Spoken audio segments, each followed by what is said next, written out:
Donc là, on est en train de tester une application pour traquer les gens sur WhatsApp ou sur Signal. Là, j'ai un contact qui est en stand-by, donc il est connecté sur WhatsApp. Et là, j'en ai un deuxième qui est hors ligne. Vas-y, tu peux passer en ligne? Vas-y, je vais passer en ligne. Vas-y, vas-y, change. Voilà, j'ai changé. Et donc vous allez voir, on va avoir un ping ici. Hop, et voilà, il est passé en ligne, en direct. Et le premier numéro est passé en ligne. Et il passe en stand-by. Voilà, en direct. Merci WhatsApp, merci Signal. Ok, pour mieux comprendre ce qu'il s'est passé, reprenons depuis le début. On a deux personnes qui discutent et testent un outil auquel sont connectés deux comptes WhatsApp. On voit qu'un compte est en stand-by et l'autre déconnecté. La personne, probablement à distance au vu de la voix, change de compte sur lequel il est connecté et on voit le changement, donc la connexion au compte en temps réel. On pourrait croire que tout cela est bénin et qu'il n'y a rien à voir, mais c'est pas du tout le cas. Laissez-moi vous expliquer comment et pourquoi une telle surveillance est possible, comment c'est fait techniquement et en quoi c'est si vicieux. Nous verrons surtout comment cela peut vous impacter, quelles sont les conséquences pour votre vie privée et, plus important encore, comment s'en protéger. Le projet présenté ici est un projet libre d'accès nommé Device Activity Tracker. Ce n'est pas un outil de piratage qui va voler vos mots de passe ou lire vos messages privés, c'est beaucoup plus subtil que ça. Il s'attaque à ce qu'on appelle les métadonnées. Je pense que vous êtes déjà tous familiers avec l'affichage de la dernière activité d'un contact sur WhatsApp. Vous pouvez voir quand est-ce qu'il a été actif pour la dernière fois. Mais ici, on parle de quelque chose de plus invisible et de très peu connu. Quelque chose qui se réalise que vous le vouliez ou non. Le RTT. Pour comprendre comment ce tracker nous voit, il faut s'intéresser au RTT, Round Trip Time. Pour faire simple, le RTT est le temps que met un signal pour faire l'aller-retour entre deux points. Imaginez que vous lanciez une balle contre un mur. Le RTT est le délai précis entre le moment où vous lâchez la balle et celui où vous la rattrapez. Donc, c'est le temps exact, à la milliseconde près, que met votre téléphone pour répondre à un signal invisible envoyé par l'outil. Dans ce cas, le signal envoyé est en réalité une sonde. Mais alors, comment elle fonctionne cette sonde ? La sonde va justement utiliser des méthodes appelées des Silent Delivery Receipts, soit des accusés de réception silencieux. Et justement, c'est son côté silencieux qui vous échappe complètement. Sans vous prévenir, votre téléphone va y répondre et vous ne pouvez rien y faire. Votre téléphone va renvoyer un message au serveur de messagerie que vous utilisez pour lui indiquer que vous avez bien reçu l'information. C'est la raison pour laquelle, quand vous envoyez un message, vous avez une première coche qui indique que le message a bien été envoyé vers le serveur de messagerie, et quand la deuxième coche s'affiche, c'est que le message a bien été reçu par votre correspondant. Le temps total de l'envoi de cette information et sa réception constitue le RTT. Mais alors, pourquoi elle est silencieuse ?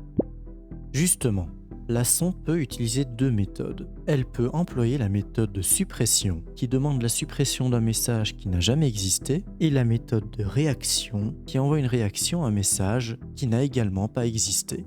Le tout reste silencieux et aucune notification se fait ressentir.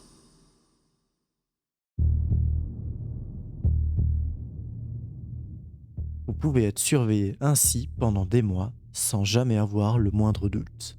C'est justement à ce moment que vous pensez à désactiver les confirmations de lecture. Mais c'est une erreur. Cette option empêche vos contacts de voir si vous avez lu le message, mais elle n'empêche pas votre téléphone de confirmer au réseau qu'il a bien reçu la demande de suppression ou de réaction au message. Prenons 4 situations précises. Cas numéro 1. Vous êtes activement sur votre application de messagerie. Votre processeur est en plein travail. Lorsqu'il reçoit la demande de suppression ou de réaction, il renvoie l'accusé de réception réseau de manière quasi instantanée. Le RTT est alors très bas, bien en dessous du seuil. L'outil affiche donc immédiatement le statut connecté. Cas numéro 2. Votre téléphone est allumé, mais vous n'êtes pas activement sur l'application de messagerie. Votre processeur est toujours en plein travail, mais ne met pas la priorité totale à votre application de messagerie. C'est justement à ce moment-là qu'on détecte que le RTT est un peu plus long et on peut assumer que vous êtes sur votre téléphone, mais pas sur votre application de messagerie. Cas numéro 3. Votre téléphone est allumé, mais il est en veille verrouillé. Une fois que vous avez déposé votre téléphone, l'écran se verrouille, l'appareil passe en mode veille et pour économiser de l'énergie, le processeur ralentit et ne traite que les signaux de manière occasionnelle. Résultat, le temps de réponse est plus long. L'outil voit le RTT grimper au-delà du seuil de la médiane, par exemple passant de 200 millisecondes à 1 seconde, et fait passer votre statut en veille. Enfin, le dernier cas. Votre téléphone est éteint ou subit de restrictions sévères. Par exemple, si vous êtes en mode avion ou sans couverture réseau, ou alors que votre système décide de tuer les applications en arrière-plan par manque de batterie ou pour économiser de l'énergie, l'outil ne reçoit pas de réponse à ces demandes et peut assumer que vous êtes hors ligne. C'est le seul moment où vous devenez réellement invisible aux yeux de l'outil.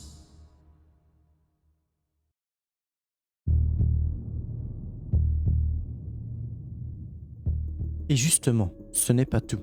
C'est ici que l'analyse des métadonnées devient une véritable arme de surveillance. L'outil ne se contente pas de savoir quand vous utilisez votre téléphone, il peut aussi déduire où vous vous trouvez. Par exemple, à la maison ou au bureau, vous êtes généralement connecté au Wi-Fi avec une connexion stable et rapide, donc votre RTT sera très bas. En déplacement par contre, dès que vous sortez, votre téléphone bascule sur les données mobiles, la 4G ou la 5G. Ces connexions sont souvent plus lentes ou moins réactives à cause de la congestion en fonction de l'endroit où vous vous trouvez. En observant ces variations de vitesse de réponse, un attaquant peut savoir exactement à quel moment vous quittez votre domicile ou votre lieu de travail. Plus loin encore, en accumulant ces mesures sur une plus longue période de temps, prenons une semaine, n'importe qui peut établir votre profil comportemental complet. On peut voir vos cycles de sommeil, l'heure précise de votre dernier message le soir et votre premier signe d'activité le matin, comme votre période de concentration intense sans téléphone versus vos moments de pause pendant votre travail, ou encore le moment où vous rentrez à la maison.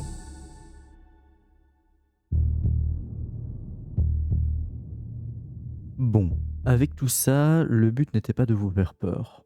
Cependant, il reste quelques options pour tenter de contrer ce pistage.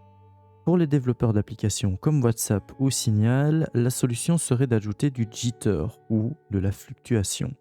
C'est un délai aléatoire à volontairement ajouter à chaque réponse pour brouiller les pistes et rendre les statistiques inutilisables. Du côté utilisateur, on pourrait aussi prendre quelques dispositions. La première serait de désactiver l'actualisation automatique des applications en arrière-plan.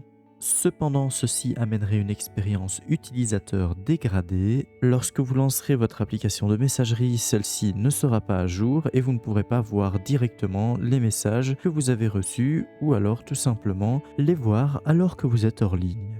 La deuxième solution serait d'utiliser un VPN de qualité qui lui-même ajoute une latence instable pour cacher les temps de réponse. Cependant, ce VPN ne va pas s'appliquer uniquement à WhatsApp ou Signal, mais à tout votre téléphone, ce qui peut amener une instabilité réseau globale sur votre téléphone et qui peut dégrader votre expérience utilisateur. Enfin, plus radical, mais vraiment impraticable, à chaque fois que vous mettez votre téléphone en mode veille, votre téléphone passe en mode avion. Ainsi, aucun signal ne peut passer et aucune information ne peut être déterminée avec les informations de retour.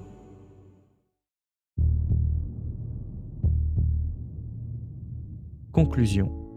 On nous répète souvent que le chiffrement protège ce que vous dites. C'est vrai. Mais ce projet nous rappelle qu'il ne protège pas qui vous êtes, ni la manière dont vous vivez. La vie privée, ce n'est pas seulement cacher ses messages, c'est aussi protéger son identité et ses comportements. Voilà, c'est tout pour cette analyse. C'est ma toute première vidéo de ce style sur cette chaîne, donc si le format vous a plu ou si vous avez des suggestions pour la suite, faites-le moi savoir en commentaire, c'est vraiment super important pour moi d'avoir vos retours. Pour ne pas manquer les prochaines vidéos de ce style, vous connaissez la chanson, un petit pouce bleu, abonnez-vous et activez la cloche. D'ici là, restez vigilants et on se dit à la prochaine.